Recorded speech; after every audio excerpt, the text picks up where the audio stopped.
Sekitar abad 15 dan 16 Masehi, berdiri kerajaan di daerah Medan Lele dengan istana yang diberi nama Istana Maimun. Sultan Muhayyad Shah adalah raja dari kerajaan Melayu itu. Beliau memiliki 3 orang anak. Anak pertama diberi nama Mambang Yazid, anak kedua bernama Mambang Kahali, dan anak ketiganya bernama Putri Hijau. Ketiga anak ini memiliki kekuatan yang hebat. Mambang Yazid mampu merubah dirinya menjadi naga, sedangkan Mambang Hayali mampu merubah dirinya menjadi meriam, dan Putri Hijau mampu mengeluarkan cahaya hijau yang indah saat malam bulan purnama. Namun ada kelebihan lain yang dimiliki Putri Hijau, yaitu wajahnya yang amat cantik jelita atau sifatnya yang ramah dan bersahaja terhadap rakyat, sehingga banyak rakyat yang menyukainya sebagai pemimpin yang bijaksana.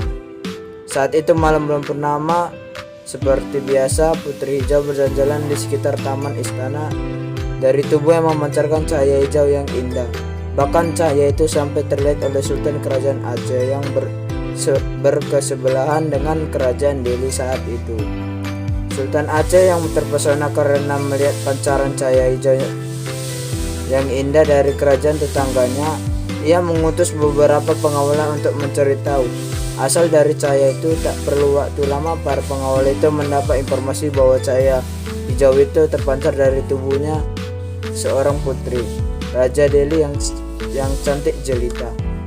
Terdengar informasi dari sang pengawal membuat Sultan Aceh berkeinginan untuk mempersunting Putri Hijau beragam perhiasan, dan beberapa pengawal diutusnya untuk meminang Putri Hijau. Namun pinangan dari Sultan Aceh ditolak mentah-mentah oleh Putri Hijau.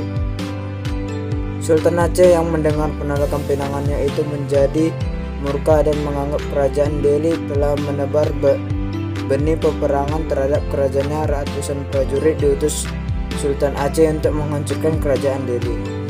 Namun pasukan yang dikirimnya kalah telak oleh pasukan dan benteng pertahanan kerajaan Delhi yang terkenal kuat. Lalu Sultan Aceh membuat sebuah siasat licik, yaitu menembakkan meriam dengan peluru koin emas, dan siasatnya itu berhasil. Para prajurit sibuk mengutip koin-koin emas yang berserakan. Di saat seperti itulah pasukan kerajaan Aceh menyerang kerajaan Delhi. Hasilnya kerajaan Delhi kalah, namun Mambang Kahali tak terima dengan kekalahan itu, lalu merubah dirinya menjadi meriam dan menembakkan peluru dengan gencar ke arah musuh. Karena terlalu lama menembakkan peluru, meriam jelmaan Mambang Kahali menjadi sangat panas, dan akhirnya putus terbelah dua. Ujung meriam terlempar jauh hingga ke perbatasan Aceh, sedangkan pangkalnya masih bisa kita temui di Istana Maimun, Medan. Melihat keadaan yang tidak menguntungkan ini, akhirnya kerajaan Delhi mengaku kalah, dan Putri Hijau dibawa oleh pasukan Sultan Aceh Mambang Yazid, memberi persyaratan kepada Sultan Aceh untuk tidak menyentuh Putri Hijau sampai tiba di kerajaan Aceh, dan memasukkan Putri Hijau ke dalam peti kaca yang telah disiapkan Mambang Yazid. Lalu saat itu tiba di daerah Jambu Air, Putri Hijau disuruh abangnya untuk membakar menyan dan menaburkan beras dan telur ke sungai, lalu menyebutkan nama abangnya Mambang Yazid sebanyak 3 kali. Persyaratan itu pun diterima oleh Sultan Aceh karena menurutnya itu hal yang mudah. Lalu pergilah Sultan Aceh beserta rombongan pasukannya menggunakan kapal berlayar di Sungai Delhi. Dahulu Sungai Delhi bisa dilayari kapal, dan Putri Hijau dimasukkan plastik kaca. Saat tiba di daerah Jambu Air, Putri Hijau keluar dari peti kaca, lalu mengerjakan amanat yang diberikan abangnya kepadanya, yaitu menabur beras dan telur di Sungai Delhi, lalu membakar menyan dan menyebut nama Mambang Yazid 3 kali. Mambang Yazid, Mambang Yazid, Mambang Yazid. Datanglah abangku, selamatkanlah adikmu ini dari genggaman Sultan Aceh. Tiba-tiba air Sungai Delhi yang tadinya tenang berubah bergemuruh.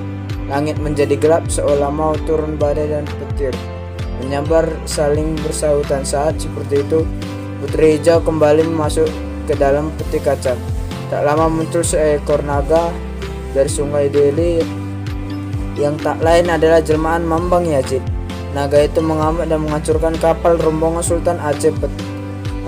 Peti kaca yang berisi Putri Hijau terlempar ke sungai Deli dan terampung-ampung. Lalu naga jelmaan Mambang Yazid memasukkan peti kaca berisi Sri Hijau ke dalam mulutnya dan membawa pergi ke laut. Sampai sekarang tidak ada yang tahu apakah Putri Hijau masih hidup sebagai manusia lagi.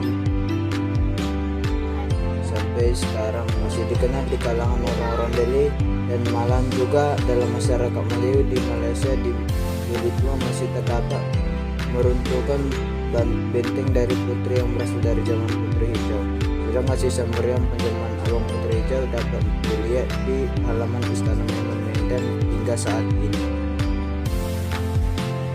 Sekian video dari saya, semoga bermanfaat bagi Anda. Jika ada kekurangan atau kesalahan dalam video saya, mohon maaf. See you next time di video berikutnya. Bye.